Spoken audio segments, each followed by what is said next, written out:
Vuonna 1983 mä synnyin tänne, aivan näille main, ja muistan sen tunteen, kun muutettiin Karvettiin, ihan uusiin taloihin, missä oli paljon kakaroita.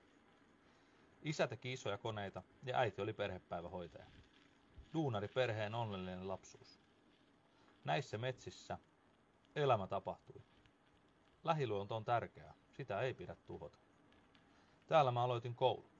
Terttu ja Iiris teki hyvää työtä niillä vähillä resursseilla, mitä oli.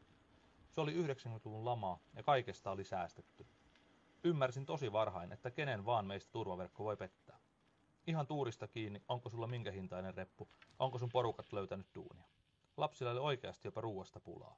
Niin ei saa käydä enää ikinä. Musta kaupungin pitäisi tarjota ilmaiset aamu- ja välipalat. Yläasteelle mä tulin tänne. Koulua käytiin 2 puolen tietä ja meitä oli ihan älyttömästi liikaa. Olisiko oppilaita ollut jopa 800? Opettajat ei tunteneet oppilaita, eikä oppilaat toisiaan. Väkivalta oli läsnä, vaikka sillä sitä sanottiin kiusaamiseksi. Mutta väkivaltaa se oli. Onneksi päättäjille tuli lopulta viisaus ja uusi koulu rakennettiin. Mä siirryin sinne, ilmaisutaitopainotteiseen kouluun. Siellä sai toteuttaa itseään. Resurssit tuli kuntoon ja alkoi peloton, ihana nuoruus. Rakastumiset, bändiviritelmät, kaikki. Mahtavaa aikaa. Onneksi toinen koulu rakennettiin.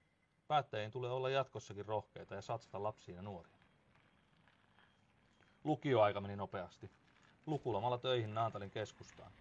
Sitä kauppaa ei enää ole, mutta muistot tästä alueesta puistoineen ja nuokkareineen kyllä. Sitten intti ja koulu. Valmistuin sosionomiksi 2009 ja aloitin työt mulle rakkaassa kaupungissa. 10 vuotta nuorten eteen tässä talossa. Ja olinhan mä luottamusmieskin. Halusin, että työntekijöitä arvostetaan. Siihen hommaan lähdin, kun väkisin yritettiin ulkoistaa työntekijät ja leikata niiden palkkoja. Onneksi saatiin torpattua. Kaupungin hommat tulee jatkossakin hoitaa omana duunina. Paljon muistoja tässä kaupungissa. Itse synnyin täällä. Mun lapset on syntynyt täällä. Täällä mä olen oppinut rakkauden. Tänne kaupunkiin on haudattu vanhoja kavereita, mummi ja rakas pikkuvelikin. Täällä mä olen oppinut puolustamaan heikompaani, suhtautumaan intohimoisesti yhdenvertaisuuteen. Mun muistot hengittää tätä kaupunkia. On tämä mulle rakas. Ja varmaan sullekin. Pidetään rakkaastamme huolta.